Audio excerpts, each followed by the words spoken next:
Hello, I am Josh Montgomery, Level 3 Sound Design at Ravensbourne, and this is my video report on the Interactive Media module. For this module, we had to both design and implement the sound for the open source first-person shooter Cube.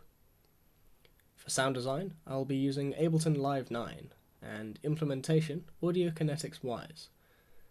The finished product of this project will be a full level in which all aspects of sound, including sound effects and dialogue, are created and implemented by myself. The music is composed by Scott Caraher. In order to see what sounds are needed, not just for the main level, but also for the entire game, I looked at the pre-made events in the project we were given, and, using the profiler view, saw how the events were linked to in-game entities. I split the sounds up into groups of like sounds, for example for the player footsteps, player gunshots, and player noises. As this is a first-person shooter, the player sounds will always be at the forefront of the spectrum, so I tackled these first. The footsteps were all from pre-recorded sound libraries, so I scrubbed through them and picked out the best variations of the 8 materials. I placed 2 sets of 4 different footsteps into 2 random containers, left and right, and placed those containers into a sequence container. This enabled the states, left and right, to be automated. I then entered 1 second of silence in between the 2 random containers to space out the footsteps. For designing the gunshots, I used various samples from a pack, along with some other unconventional sounds. The shotgun, for example, 2 of the variations have cannon fire samples, which acts as a bass sweetener and adds a lot of weight to the shot.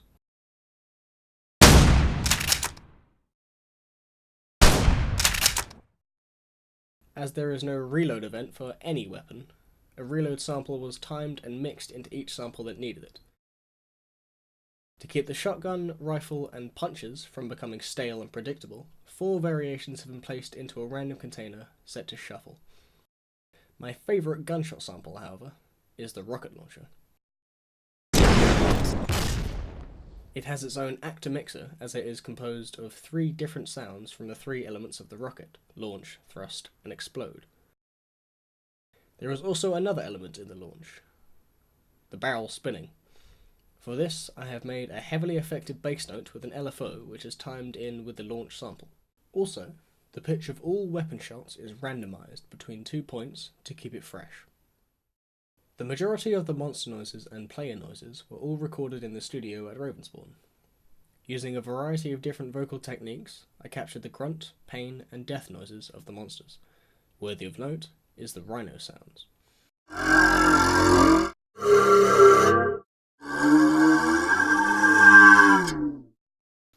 This is taken from a Foley trap I built beforehand.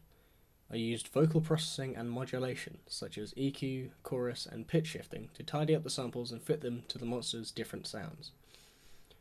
The player noises were treated the same way, but a lot cleaner.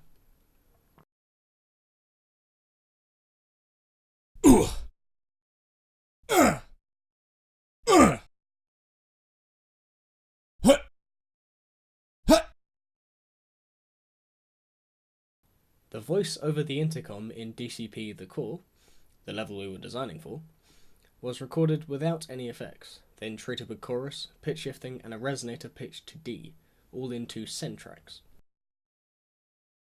Drainage system, access granted. Main control room, open. Chamber A, ventilation open. The pitch shift and resonator create a dissonance against the natural voice, resulting in an alien robotic vocal sample. A low-pass filter has been automated to ramp up whenever the health value goes under 30, to convey a sense of urgency. This has been added to each audio bus except player and items. There is also a heartbeat sample that ramps up in volume, and using the Wise time stretch effect, gets faster as the player gets closer to death. For the immersion factor, another low-pass filter has been added onto the state player in water, with a 1-second transition time. For the 2 health pickup sounds, I recorded a hairdryer and used a frequency shifter to change the inflection. These sounds should convey the player becoming revitalized, hence the upward inflection. Native Instruments Massive was used for the warp and warp pad emitter sounds to create the sci-fi impression they release. Attenuations have been added to create spatial awareness for everything in the level, from the monsters to the warp emitter. These attenuations immerse the player into the cube world. Finally, in order to playtest the sounds, they have been generated into the sound bank, which places them into the game. I have used some console commands in-game to create basic maps with singular monsters.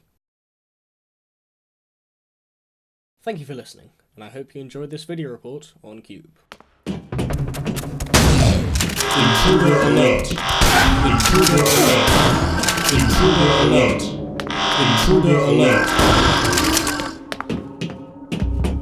Warning system. Access granted.